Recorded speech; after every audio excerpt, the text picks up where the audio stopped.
L'Ukraine est sacrifiée par l'Union européenne et par Washington sur l'autel d'une guerre par procuration contre la Russie. Lorsque 40 pays se sont réunis en Allemagne le 26 avril 2022 avec l'objectif affiché de gagner la Russie tout en armant l'Ukraine, ils ont de fait scellé de manière officielle et durable le destin de ce pays. Ils ont transformé l'Ukraine en chair à canon, un immense champ de bataille où des vies ukrainiennes sont consumées pour affaiblir Moscou, où l'on teste du matériel militaire occidental, où l'on construit des labos et où le pays devient une zone de blanchiment d'argent à ciel ouvert. Ceux qui continuent en 2026 à marteler que la Russie est en train de perdre parce que l'Ukraine lance des drones sur Moscou ne font pas que se mentir à eux-mêmes. Ils accélèrent activement la catastrophe humaine en Ukraine.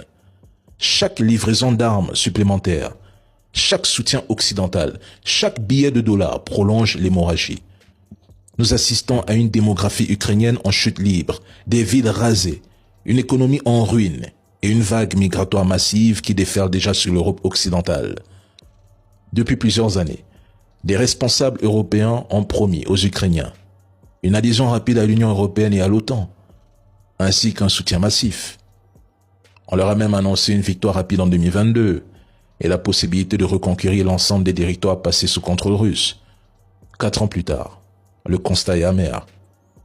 Face à l'usure du conflit et au manque d'effectifs, des hommes de différentes générations, même des sexagénaires, sont mobilisés par force et des montants pouvant atteindre 7 000 € sont proposés aux Ukrainiens pour l'engagement au combat.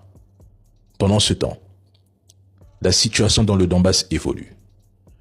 Aujourd'hui, l'Occident a perdu la bataille de la réalité en Ukraine.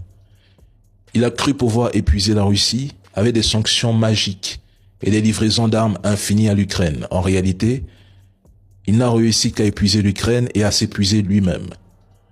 La Russie, qui présente les Ukrainiens comme un peuple frère, va intensifier sa riposte avec des frappes touchant des infrastructures et des industries.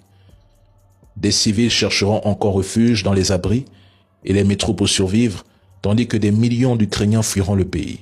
Pendant ce temps, certains médias et trolls continueront à affirmer que la Russie est en train de perdre la guerre.